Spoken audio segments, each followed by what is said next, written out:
Oi, pessoal. Eu sou o Antônio. E eu sou a Aline.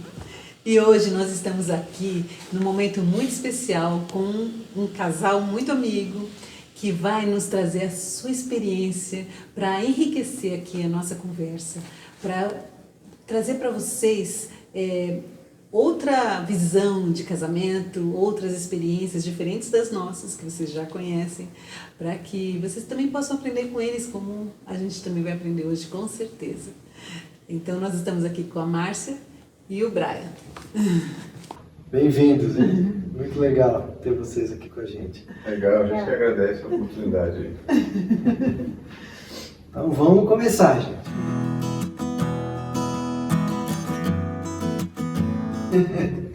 Bom, pessoal, vocês estão casados há quanto tempo? 24. 23, vai fazer 24 agora em janeiro. Ah, legal. E conta um pouquinho da história de vocês pra gente. Dificuldades, alegria, como é que vocês se conheceram, sei lá. Conta um pouquinho. Bom, a gente se conheceu na faculdade, né? A Marcinha estava fazendo faculdade de economia, né, que você fez por 6 meses, que a Marcinha, para quem não conhece, é professora de balé, então, por alguma razão, né, ela foi parar num curso de economia. E aí a gente se conheceu lá e, enfim, na faculdade eu acabei me apaixonando por ela e tal. E ela namorava na ocasião.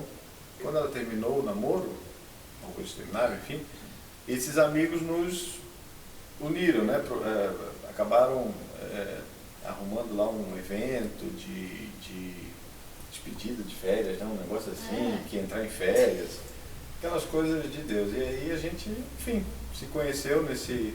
Já fizeram um jeito pra gente sentar do ladinho, aquelas coisas de amigos de faculdade.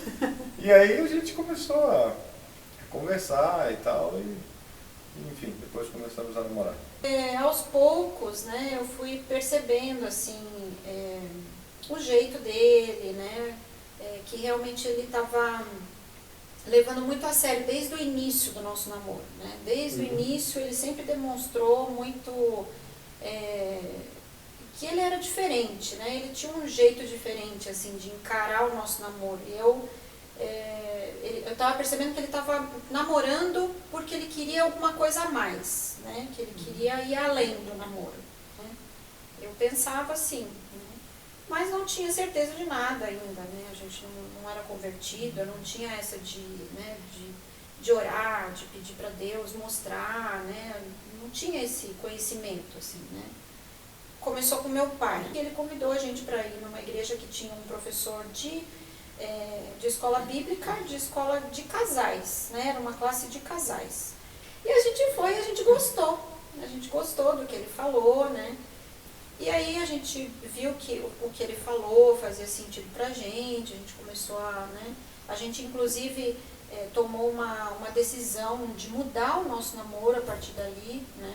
E a gente ia nessa classe, nessa igreja só para essa classe, a gente não ficava no culto, a gente ia embora. E aí depois, quando ele descobriu a PIB, aí ele falou, não, vamos lá que vocês vão gostar, tenho certeza que vocês vão gostar do culto e tudo. Aí eu falei, bom, então vamos. Aí a gente ia no culto, a gente começou a gostar e aí a gente se converteu. Porque se não fosse isso, se não fosse acontecer da gente ir para essa classe e tudo, eu acho que a nossa vida ia ser completamente diferente, né, do que é hoje. Completamente. A gente vem de uma cultura muito diferente, né? Ela e eu. Então, começou que quando eu entrei na igreja, aquele barulho de bateria... Já sei. Barulho, desculpa eu. Desculpe os bateristas, Na né? época né? Na época, para mim, era um barulho. E era muito complicado, palmas, né? Porque eu vinha de uma igreja extremamente conservadora. E isso tudo produziu, num primeiro momento, um afastamento. Eu não queria ir para esse tipo de igreja. Certo momento lá você não queria mais ir na PIB, né? Isso. E aí, porque você não se sentia bem. E aí você falou, não, eu vou voltar aí na igreja da minha mãe, né? Isso. Que era uma igreja que não tinha música, assim, era só a avó, cantava hino e tal. Não tinha nada de instrumento musical, essas coisas, então... eu me sentia melhor ali porque tinha sido criado nesse ambiente, né? E aí a gente acabou ficando separado, né? Eu ia para a PIB e você ia para outra igreja, né? E aí eu ia para chorar, porque eu não achava que aquilo estava certo, né? Eu falava, poxa, não é possível, como é que a gente vai criar os nossos filhos, eu indo para uma igreja, ele indo para outra, né? Eu me lembro que eu cheguei para minha avó e expliquei a situação para ela, que eu estava preocupada, muito preocupada, porque a gente já era noiva, inclusive, né? E aconteceu essa ruptura, assim, né? Eu me lembro de eu falar para ela assim, eu queria, avó, que Deus me mostrasse se realmente é para eu casar com ele. Eu estou apaixonada por ele, eu queria muito casar com ele, mas se não for, se for melhor para mim não casar com ele, que Deus tire esse amor do meu coração, né? Para que eu tome a decisão certa, né? Que eu não quero casar com a pessoa errada. Eu entendia isso, eu acredito nisso até hoje, né? Que eu acho que Deus tem a pessoa certa pra gente, né? Então, eu pedi para ela me ajudar nisso em oração, né? E não demorou muito tempo, o Brian voltou, né? E ele falou, não, eu acho que não tá certo a gente ficar separado e eu vou voltar a frequentar a igreja com você. E a partir daí, eu acho que as coisas foram, aquela inquietação que ele tinha com a música, principalmente com o louvor, né, que te incomodava um pouco, né, foi diminuindo, ele foi aceitando melhor, né, Deus preparou o coração dele, né, para ele aceitar, né, o jeitão daquela igreja, né. Então, esse foi o primeiro desafio que vocês tiveram, foi antes de casar, né? Sim. Foi em relação, cada um em uma igreja, cada um com uma história diferente de vida, e aí aprender a abrir mão de alguma coisa, né? O Brian teve que abrir mão um pouco para poder estar junto. Sim. E esse é um aprendizado para a vida, né? Sim, Que com você certeza. tem que, depois ao longo da vida, com certeza vocês tiveram que abrir mão de outras coisas. Né? Com certeza. Esse foi só o primeiro. Sim. E os desafios aí, depois de casados? E aí, bom, vamos para o primeiro desafio, que foi, eu com certa frequência era chamado para que eu comecei a trabalhar, Então, mas antes, né, eu acho que tem essa parte do financeiro, que eu acho que mesmo a gente ainda não era convertido, né, quando aconteceu tudo isso, o salário dele ficava comigo. Então ele me entregava um pacotinho pardo que ele ganhava, fechado, ele nem abria. Ele me entregava e eu que controlava o dinheiro, o nosso dinheiro, já era nosso dinheiro desde aquela época, desde quando a gente namorava, que a gente já pensava em casar, né? A gente já tinha decidido que a gente ia casar. A gente não sabia quando, mas a gente já sabia que ia casar. E aí a gente já tinha isso, né? Então, Que era um dinheiro só. Que era um dinheiro só. E aí eu comecei a trabalhar, né? E porque nesse processo o tal do pacotinho pardo era insuficiente para as minhas despesas, né? Que tinha os R$100 da Dona Iracema e a faculdade já não daria, mas alimentação e tal, então eu vivia na casa da sogra. Né? Graças a Deus pela sogra. Não, sim, com certeza, nossa, fui muito, muito bem acolhido, né? Meu sogro, na verdade, meu sogro e minha sogra, né? Mas meu sogro, eu fico pensando eu no lugar dele. Minha filha, né? Namorando. Quem é esse forgado? Um pé, rapaz. Vai filar a comida. Meio grosseirão, meio Não, descendo totalmente. E aí, e a minha filha, bailarina, toda. Era um ogro, E pai. um rústico potencial de melhorar. Tinha potencial, você viu o potencial dele, né? E aí eu comecei a trabalhar. eu comecei a ter a oportunidade de, olha, tá precisando, né, de uma pessoa em tal lugar, em outra filial, né, na empresa que eu trabalhava. E para a Márcia, então esse foi o primeiro grande drama. Mudar, sair de perto da família, era algo, assim, inimaginável para a Márcia, inimaginável. Não tem como. Um belo dia, foi uma coisa meio repentina até, né? Você falou assim, nossa, realmente, a gente precisa, vai ser difícil para a gente, porque era muito confortável. A gente chegava, tinha um almoço pronto, era muito confortável. Só que, por outro lado não trazia, eu sentia que a gente não tinha identidade como família, né? Então a gente chegava em casa, eu me lembro que a gente chegava em casa e eu olhava na geladeira, tudo estragado, as coisas que a gente comprava, né? Eu falava assim, pra que a gente faz compra? A gente Porque só comia na casa da mãe. só comia na casa da minha mãe. Para minha mãe ela estava ajudando a gente, né? E realmente estava ajudando, né? Só que por outro lado eu não tinha assim o cuidado com a minha casa, né? Até o Natan mesmo, ele começou a comer, eu me lembro disso, que ele tinha uns 6 meses, começou a comer papinha, né? E eu queria fazer a papinha dele, né? Só que a minha mãe falava assim, mas pra que você vai ficar aí sozinha? Só você e ele. Vem pra cá. Eu falei, não, mãe, mas é que eu tenho que fazer a papinha. Ela falava, não, mas eu faço a papinha dele. Eu chegava lá, já tava a sopinha dele pronta, né? Então, e aí, bom, se você almoçou lá, pra que você vai jantar em casa se você nem tem o que comer em casa? Você janta aqui. Só que chegou um momento que eu falei assim, não, tem alguma coisa errada, não tá legal isso, né? Eu preciso ficar na minha casa, né? O Natan nem conhece a casa dele quase, porque ele chega dormindo, né? Sim. Então aí eu falei pra ele, não sendo pra São Paulo, ir pro Rio, você aceita ir pra qualquer lugar. E não deu muito tempo. Não, foi super rápido. Eu acho, na minha memória foi coisa de 1 mês, 2 meses, surgiu uma oportunidade de mudar pro Rio Grande do Sul. Na verdade, antes teve até um draminha, porque a empresa precisava muito de uma pessoa aqui em São Paulo. Eu trabalhava com logística já na ocasião. E aí a empresa, olha, estamos precisando que você vá passar uma semana lá para ver o processo, enfim, treinar as pessoas. Acabou a semana e aí a empresa me fez uma proposta. E aí eu fui conversar com ela. Eu lembro que foi foi assim, chororô, nossa, mas tá bom. Tipo, você precisa, né? Isso a gente ainda não tinha o Natan, né? Não. Foi antes, né? Nessa ocasião teve mais um grande drama na nossa vida, né? Esse foi um grande drama, que foi quando a Marcinha perdeu a primeira gravidez. Então, é uma coisa que muitas pessoas passam, e na primeira gravidez ainda é um drama. Nossa, foi muito difícil na ocasião, foi muito difícil. Hoje a gente olha para trás e... Como é que vocês enfrentaram isso? Hoje a gente olha com naturalidade, né? Vê a mão de Deus em todas as coisas. Mas pra gente foi a perda de um filho, né? Então a gente foi pra... Nossa, eu lembro bem da gente ir pra casa, pro nosso apartamentinho. A gente morava num apartamento de... Não é um kitnet, né? 30 metros quadrados.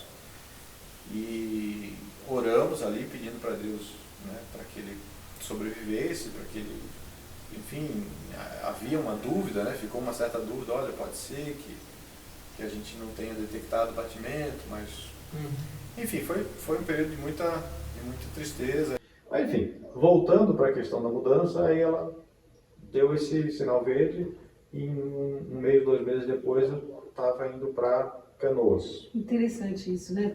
Porque essa necessidade havia uma necessidade real, né? De você cortar o cordão umbilical com a sua mãe, né? E os pais são maravilhosos, a gente ama os nossos pais, né? E a gente quer ficar perto deles. Mas depois que você casa, você tem que cortar o cordão umbilical, porque senão você não cresce como casal, né? Você fica ali preso e o casal não evolui, né? O relacionamento não evolui, porque está sempre com terceiros, né? Porque os pais, apesar de serem amados, eles são terceiros, não fazem parte da família agora, do núcleo familiar. E aí, graças a Deus, você percebeu isso, né? Que você precisava cortar esse cordão. Porque para mim mudar seria tranquilo, né? Tranquilo, não teria problema nenhum. Mas e não foi fácil para mim, né? Apesar de eu mesma ter percebido que a gente precisava disso, foi muito difícil para mim. Muito difícil mesmo. Eu passei por, acho que um dos piores momentos da minha vida, né? A gente mudou para lá.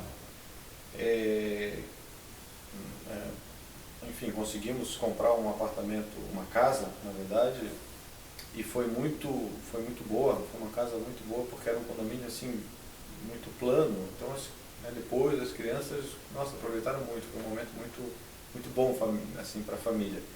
Mas num primeiro momento, para a Marcinha, foi muito difícil. E para mim é aquela história. Na família, né? Vou trabalhar, volto à noite, às vezes tinha que viajar. A gente se mudou no carnaval, né? Não, Foi no carnaval. não. Foi em janeiro. A gente mudou em janeiro. E foi a família inteira. A família Despencou inteira pra foi lá. junto. Todo mundo se mudou junto. Minha irmã, meu irmão, meu pai, minha mãe, todo mundo. Todo mundo foi junto. Todo mundo foi Foi junto. junto, passar uma semana assim pra gente se... Pra ajudar. Aí depois todo mundo foi embora. Aí quando todo mundo foi Aí embora... teve o carnaval, aí você um chororô danado. Aí carnaval veio todo mundo, porque a mãe percebendo que ela estava sofrendo, vem todo mundo Todo de novo. mundo. No carnaval. Aí dava um feriadinho, alguma coisa, a gente subia para Curitiba. Dava uns 800 quilômetros, né, de carro, enfim. Aí voltava. Quando voltava... Era chorando. Nossa, eu ficava uma semana chorando. E assim, aqui cabe um outro comentário. A nossa mudança teve esse drama, assim, teve esse sofrimento da Marcinha. Mas a igreja foi fantástica. A igreja foi fantástica, porque a gente muito rapidamente fez amizade e já tinha um hábito lá, vamos fazer um junta-panela, já daqui já vai todo mundo para casa de alguém, já leva para a igreja, deixa no carro lá Virou uma outra família para Não, vocês, foi a né? nossa família, Com né? certeza. Com Inclusive certeza. a gente tem um casal muito querido, assim, que era como se fosse meu pai e minha mãe. É. Lá. É. Mas é sensacional isso, como a igreja é realmente a família. É, sim. Não, ajudou demais. Se a gente né? tem uma igreja que... É impressionante, Faz toda a impressionante, diferença. assim, Deus como a coloca as igreja pessoas na nossa acolhe, vida. como a igreja acolhe a gente, supre, né, tudo que a gente está sentindo de falta, foi realmente impressionante, assim. Aí a gente mudou para lá, teve essa dificuldade grande da Marcinha, de adaptação, mas depois de 6 meses, 1 ano, a gente se adaptou bem, ao ponto de a gente falar, voltaria a morar em Curitiba? Não. Né? Assim, se fosse Sim, se fosse necessário, necessário. sim, mas preferi Não por causa da família. morar sim. lá. Não, e a ponto de eu recomendo, inclusive, isso. Eu recomendo, né? Sim. Então, por exemplo, eu não sabia cozinhar, né? Então, eu não sabia, depois quando eu fui para lá, para o Rio Grande do Sul, eu tinha que ligar para minha mãe, como é que faz feijão? Né? Eu ligava para minha mãe e perguntava, e ela falava. Então, aí que eu comecei a aprender a cozinhar, né? a cuidar da minha casa, né? E faz parte, né? A gente precisa saber fazer isso, precisa fazer isso, né? Para ir criando não só na gente, né, o casal, mas nos filhos, né? Os filhos irem sentindo que aquilo ali é a casa deles, né? Que ali é um ambiente de cuidado, né? Então a gente precisa ter isso. Sim, Né? fundamental. Bom, vamos em frente, gente. Vocês se consideram um casal feliz, certo? Sim. Qual que é o segredo de vocês para isso? Eu acho que tem que ter um segredo maior. Não, acho que não tem segredo, assim, né? Mas, sei lá, a história de vida da gente, né, vai nos capacitando. Então Deus vai colocando as pessoas certas, as competências certas em cada um de nós para enfrentar os desafios que a gente vai ter que enfrentar no futuro. Né? Então, no nosso início do casamento, na questão cultural, até que eu comentei, eu usava muito uma frase para ela. Falava assim, olha, eu vou ceder de novo. E a gente já tinha, né, feito curso de casais, né, na época curso de casais dele.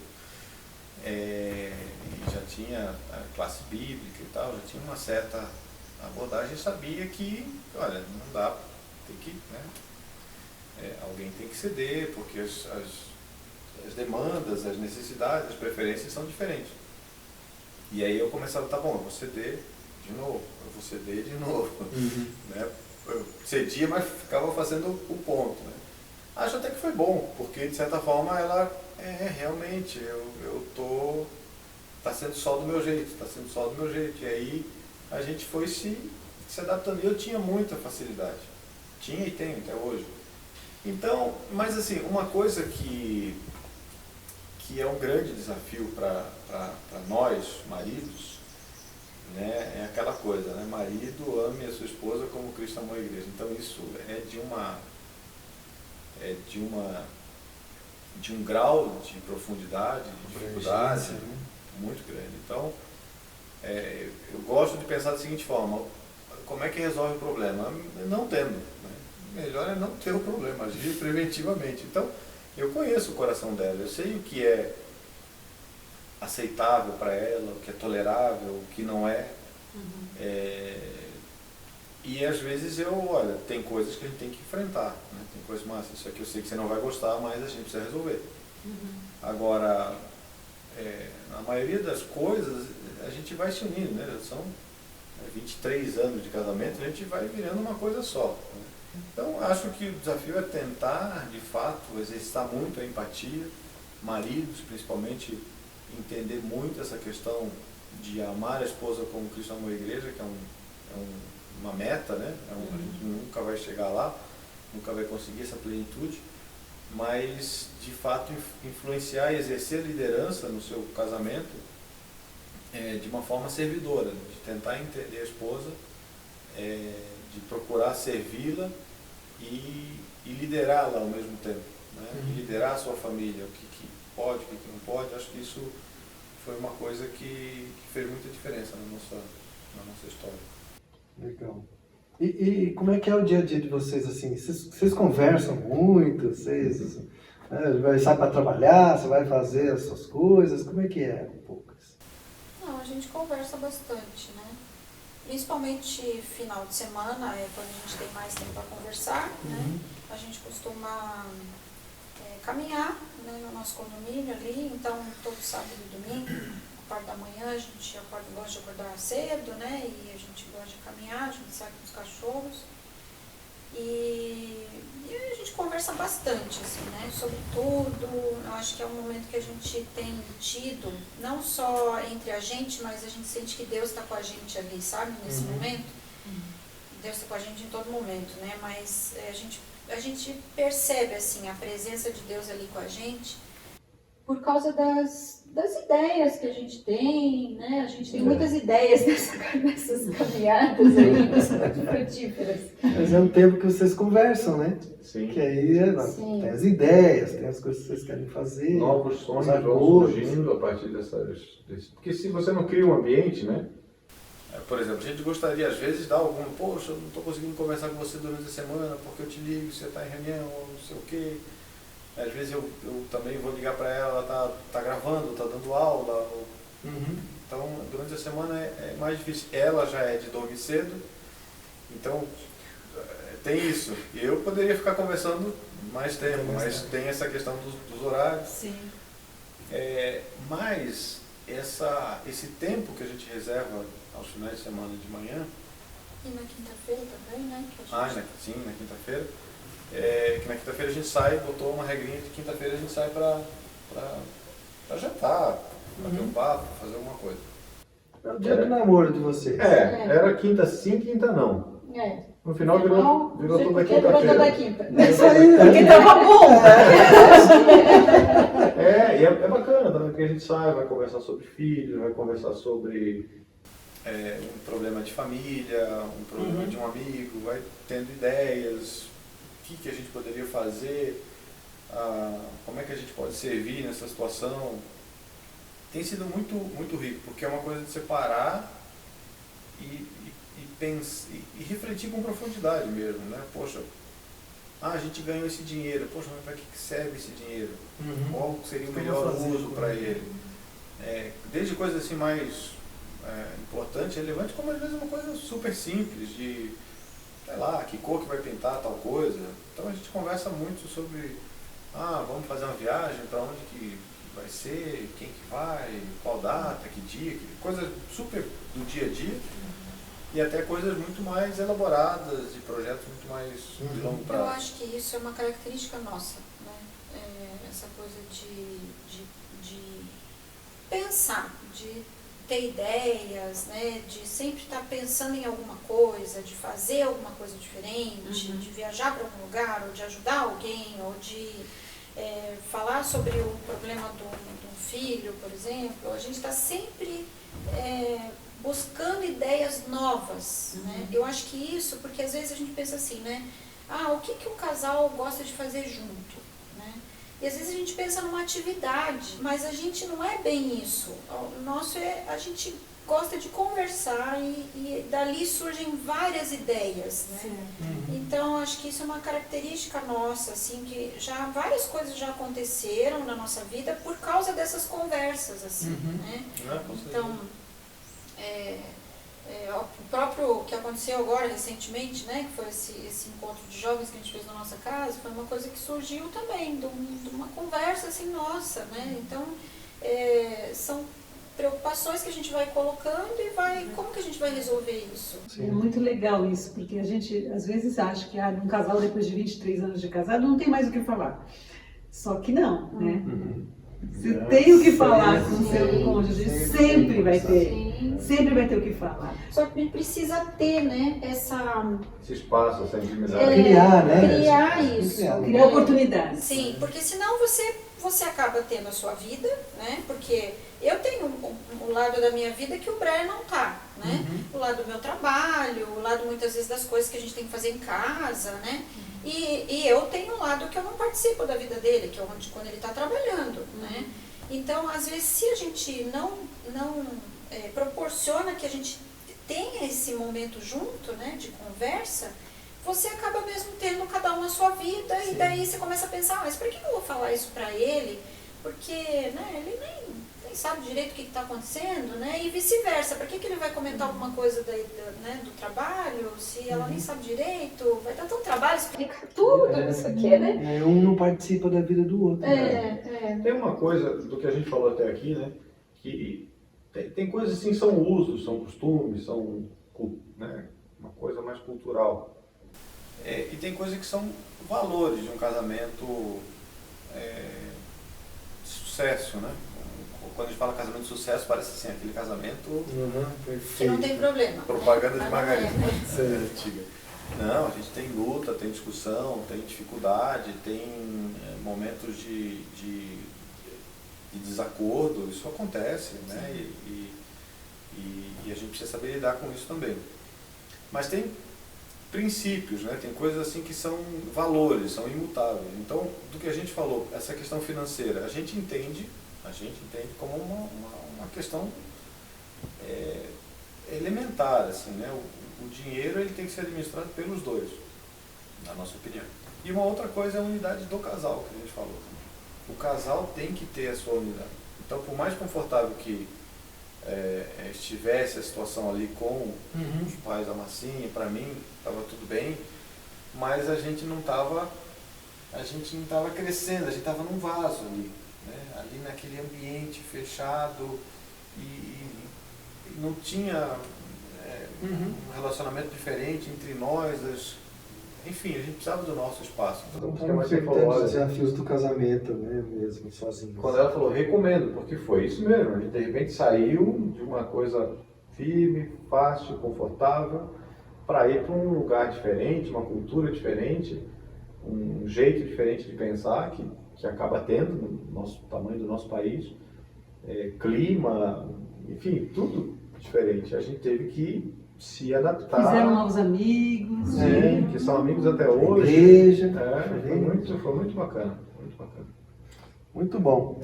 Agora, uma coisa mais atual, né? E a pandemia, gente? Que impactos ela trouxe para a vida de vocês? Bons, ruins, enfim. Eu acho que mais bons do que ruins, né? Para a família, sim. É paradoxal, né? É complicado falar assim, né? Mas em respeito às pessoas que tiveram perdas e estão sofrendo até hoje essas perdas, ou dificuldades, ou sequelas.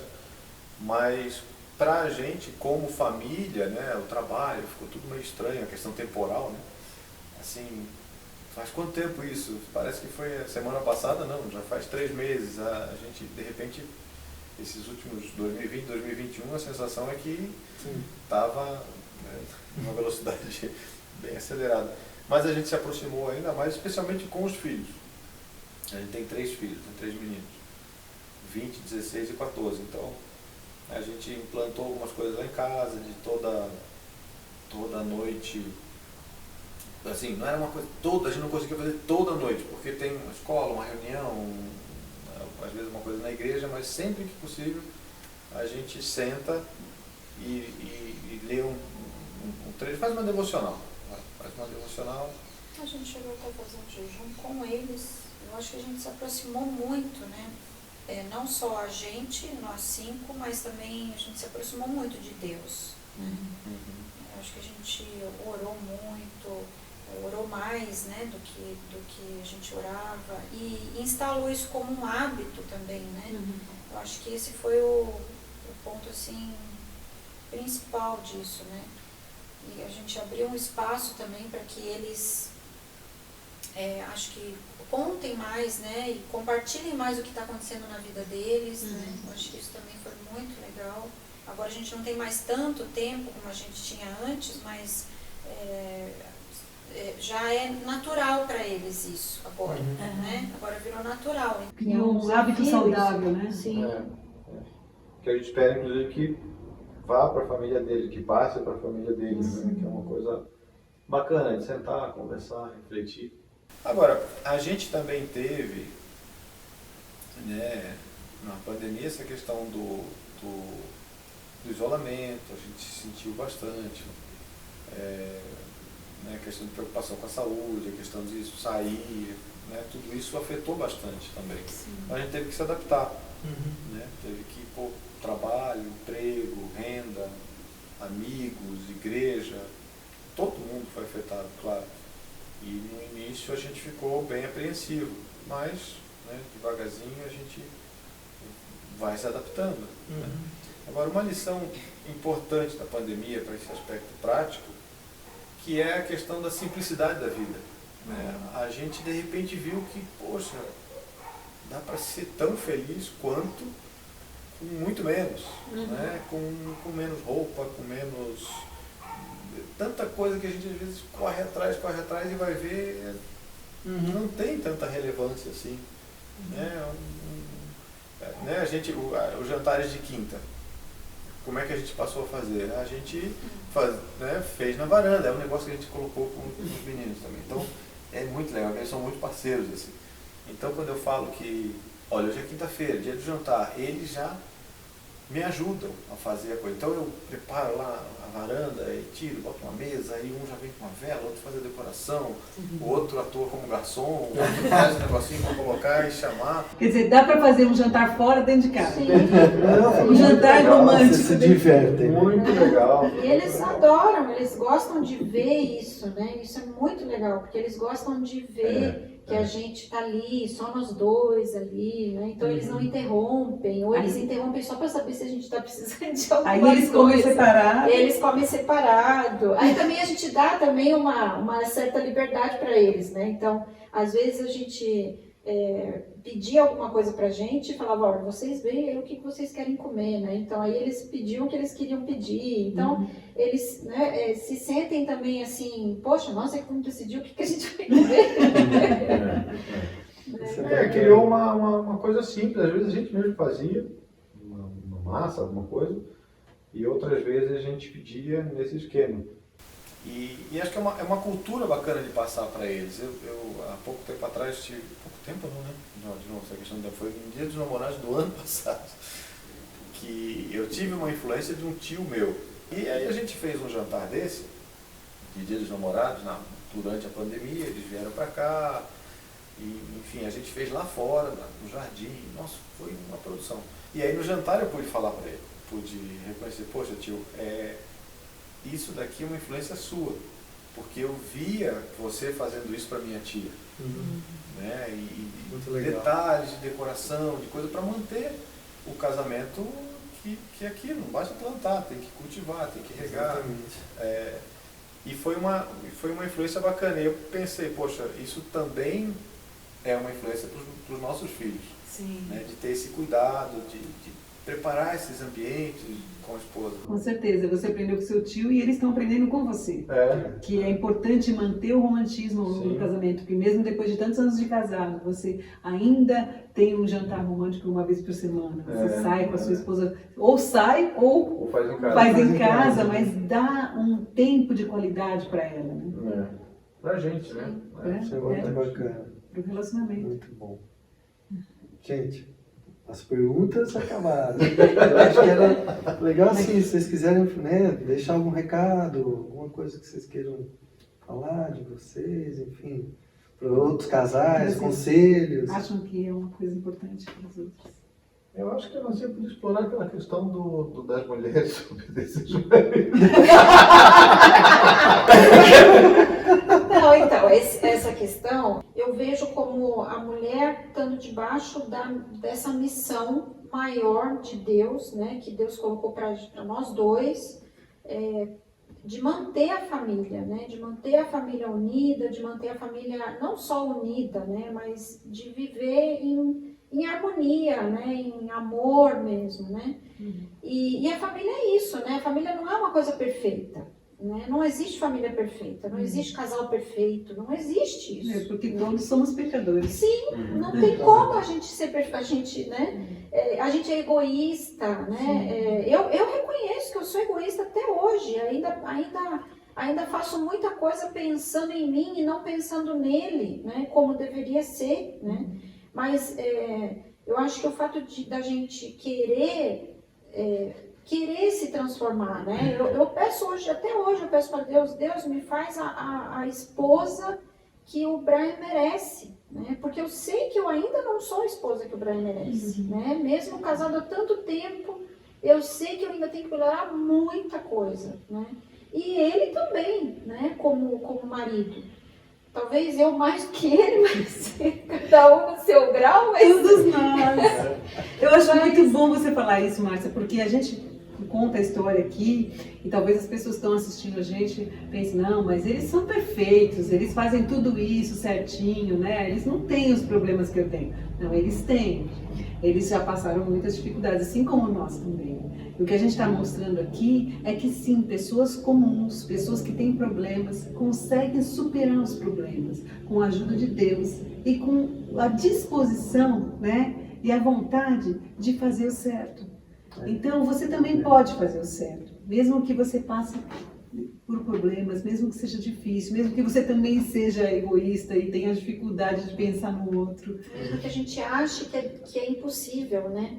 Porque muitas vezes a gente acha que é impossível dar certo, né? Só que, na verdade, o problema não é essa pessoa com essa pessoa. Porque não adianta mudar a pessoa, né? Às vezes a gente pensa, não, então vamos mudar a pessoa que daí vai dar certo. Não vai dar certo, né? O problema no meu casamento sou eu. Exatamente, exatamente. O problema é sempre a gente, né? Mas com relação a essa questão da mulher obedecer, né, ao marido, né, ou ser submissa ao marido, né, isso é bíblico, né? O homem é o cabeça, né? E a gente, a mulher tem que aceitar isso não como uma imposição, né? Não, Deus fez assim como Deus me fez mulher, Deus fez ele homem e a gente aceita, é assim que a gente é, né? Porque Deus quis assim, né? E Deus sabe o que é melhor. Então, se ele colocou o homem como cabeça, é porque ele sabe o que ele está fazendo, né?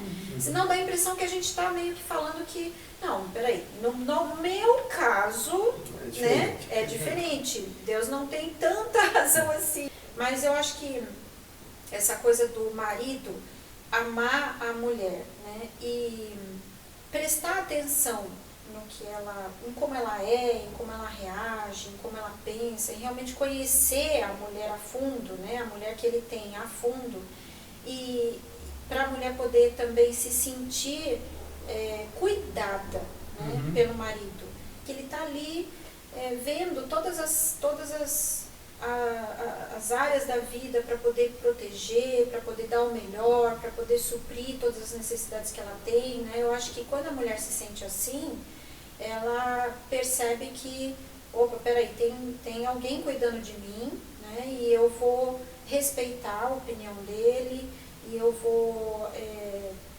ouvir o que ele tem para dizer, né? Não vou chegar batendo de frente, colocando só a minha vontade, a minha opinião.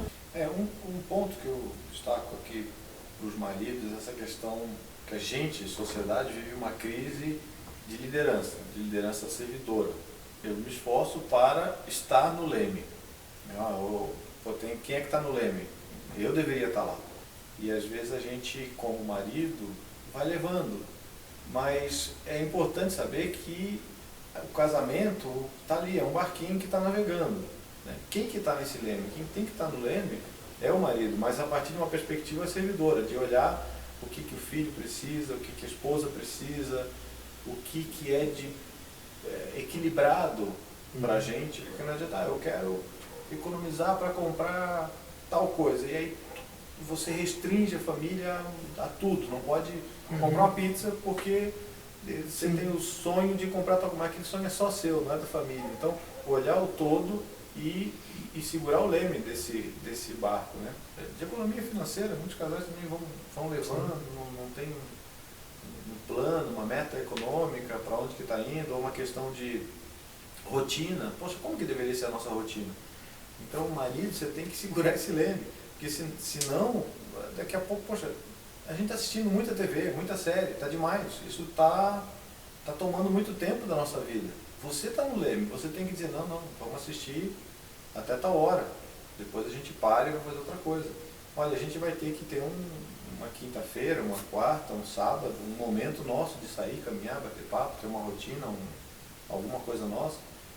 Então, o marido tem que propor esse tipo de coisa. É nossa responsabilidade como líder, como sacerdote do lar, a partir, né, de ouvir a família, de ver o que a família precisa, né, e não a partir da sua própria necessidade. Eu acho que outra coisa também legal, né, que eu acho que a gente faz, né, a gente nunca toma uma decisão de uma coisa mais, né, séria, assim, muito rápido, e sem conversar. Né? Por exemplo, ele me colocou esses dias, eu tô com uma ideia de fazer um negócio. Eu falei, bom, né, legal, gostando da ideia.